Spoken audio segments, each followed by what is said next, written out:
Ouais, bonjour les amis, on retrouve encore l'évangile de Jean au chapitre 10, cette fois-ci les versets 22 à 30. On arrive à la fin du développement aussi sur la porte et sur le berger, sur le bon berger. Voilà. On célébrait alors à Jérusalem la fête de la dédicace, c'était l'hiver. Au temple, Jésus allait et venait sous le portique de Salomon. En effet, je vous rappelle que le temple n'est pas une synagogue, d'accord ? Et que donc l'explication des lectures ne se fait pas au sein du temple, où il n'y a rien si ce n'est l'autel avec les prêtres pour faire les sacrifices, mais ça se fait sur une des terrasses extérieures du temple de Jérusalem et sous ce qu'on appelle le portique, en effet, de Salomon, qui est typiquement l'endroit choisi par tous ceux qui veulent expliquer les textes. Et donc c'est l'un des endroits préférés, bien entendu, de Jésus quand il se trouve à Jérusalem. Voilà. Les Juifs firent cercle autour de lui et lui dirent « Jusqu'à quand vas-tu nous tenir en suspens? Si tu es le Christ, dis-le-nous ouvertement. » Alors Jésus leur répondit « Mais je vous l'ai dit et vous ne croyez pas. Les œuvres que je fais au nom de mon Père me rendent témoignage, mais vous ne croyez pas. Parce que vous n'êtes pas de mes brebis. Mes brebis écoutent ma voix et je les connais. Et elles viennent à ma suite. Et moi, alors je leur donne la vie éternelle. Elles ne périront jamais et personne ne pourra les arracher de ma main. Mon Père qui me les a donnés est plus grand que tout et nul n'a le pouvoir d'arracher quelque chose de la main du Père. Or moi et le Père, nous sommes un.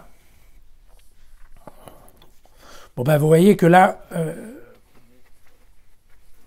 on a l'impression en effet que les Juifs s'énervent un peu, ou font semblant, qu'ils insistent auprès de Jésus. Tu nous le dis, quoi, t'es le Messie ou tu l'es pas. Bon, voilà. Attention, leur Messie, le Messie du jugement dernier. Et donc, vous voyez qu'on retombe sur cette idée dont je vous avais déjà parlé cette semaine, enfin, qui était cette question, voilà, la semaine dernière, pardon, qui était la question de l'élection, voilà, l'élection par le Père.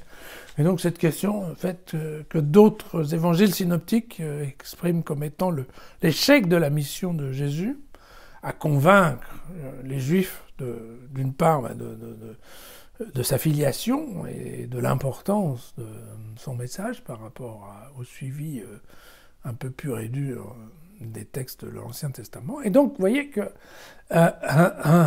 l'idée qui est développée par Jean est de dire, ceux qui ne croient pas, c'est parce que Dieu ne les a pas choisis. Parce qu'encore une fois, on n'atteint pas Dieu. Voilà, Dieu est un don, la foi est un don. C'est un don de Dieu. C'est pas chacun qui choisit de travailler, et qui va y arriver comme ça parce qu'il a décidé d'aller à Dieu. C'est pas dans ce sens-là que ça se passe. Et donc on tombe bien là-dessus. Parce que là, nous sommes à la fin du chapitre 10, on est presque à la fin de la vie publique de Jérusalem. Et voilà, et Jésus dit, écoutez, vous vous énervez, tout ça, mais si vous comprenez pas, si vous entendez pas ce que je dis, c'est pas de votre faute, c'est juste que, vous n'avez pas été choisi pour comprendre. Donc c'est normal que vous ayez un peu de mal. On retombe à la fois sur né de l'esprit, né de la chair. Bref. Voilà. Et bien entendu, on retrouve une fois de plus l'accès à la vie éternelle. Donc, voilà, encore une fois, c'est ces histoires de l'évangile de Jean, pas forcément de très nombreuses idées, seulement elles sont répétées souvent. À la fin, ça rentre, vous verrez. Voilà. À demain.